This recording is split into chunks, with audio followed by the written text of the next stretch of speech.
Bonjour, aujourd'hui Anissa et moi on va vous parler tout d'abord du rapport Stern et ensuite du PIB et du PIB vert. Ok, donc, de nos jours, énormément de facteurs de notre quotidien causent de la pollution.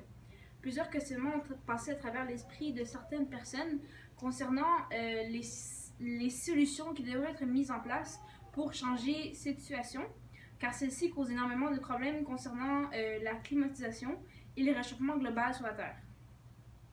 L'une des questions qui traversaient plusieurs personnes était agir ou ne pas agir concernant la stabilisation de GES.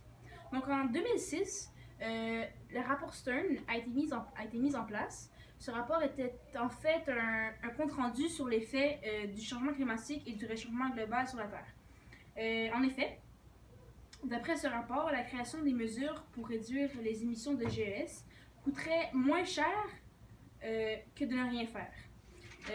Une estimation faite par Nicolas Stern et son équipe affirme que si l'on ne met pas de mesures radicales d'ici les prochaines années, la facture des conséquences des changements climatiques pourrait s'élever jusqu'à 7 500 milliards de dollars US. Alors que si on décide de mettre des mesures en place afin de remédier au problème, celle-ci représenterait juste presque 1% du PIB mondial annuel, ce qui représenterait environ 14 milliards de dollars par année pour un pays comme le nôtre.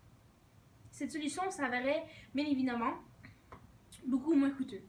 Les scientifiques du GIES, le GIES qui est un groupe d'experts intergouvernemental sur l'évolution du climat, sont du même avis. Ceux-ci rapportent que si les actions sont équivalentes à peu près 0,12% du PIB, le coût du statu quo serait beaucoup plus élevé. Ils pensent que la mise en place de mesures serait équivalente à une facture de 1 à 2% du PIB pour les pays industrialisés ou pour les pays moins développés, pour les pays les moins développés, ce serait 4 à 8% du PIB. Donc en conclusion, ce rapport résume que si on n'établit aucune mesure pour changer la situation, le coût s'avérait beaucoup plus cher. Donc agir est l'option la plus avantageuse. Donc je vais vous passer à Naïda. Alors, l'économie d'un pays est évaluée en fonction de la production, de la consommation et des services rendus. Le produit intérieur brut, le PIB, est un indicateur clé de l'activité économique d'un pays.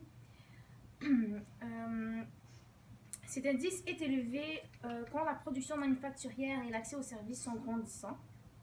Cependant, le PIB ne tient pas compte des répercussions environnementales qui sont rattachées à la course à la production et à la surconsommation. De là, instaurer un PIB vert obligerait les pays à concilier à la fois le développement économique et le souci écologique.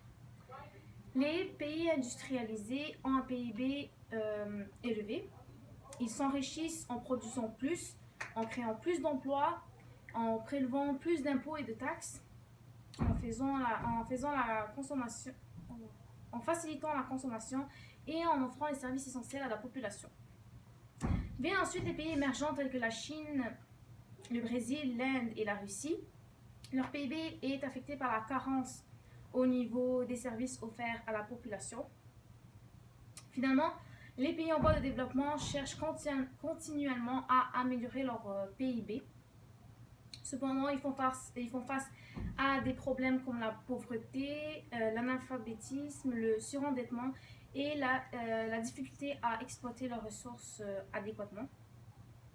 On peut citer par exemple les pays africains et les pays d'Amérique centrale.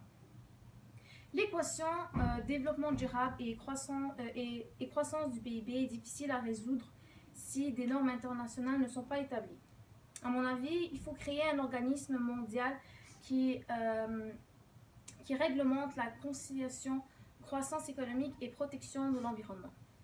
Tout comme le commerce international est régi par l'Organisation mondiale du commerce, l'OMC, la Banque mondiale vise à établir un PIB vert, indicateur qui prendra en considération les dégâts environnementaux. Par exemple, je vais vous donner un exemple, l'Arabie Saoudite. L'Arabie Saoudite a un PIB élevé grâce à l'exploitation du pétrole qui est une ressource non renouvelable. La question qui se pose et que lors de l'épuisement de cette ressource, quel serait l'avenir de ce pays? Alors la réponse est simple, le pays va tout simplement s'effondrer économiquement et socialement. Alors pour finir, il est nécessaire de maintenir un niveau de vie acceptable en créant de la richesse et en assurant les services essentiels comme la santé et l'éducation, tout en prenant soin de l'environnement. Le PIB vert est alors une condition sine qua non pour tout développement économique et social. Merci. Merci.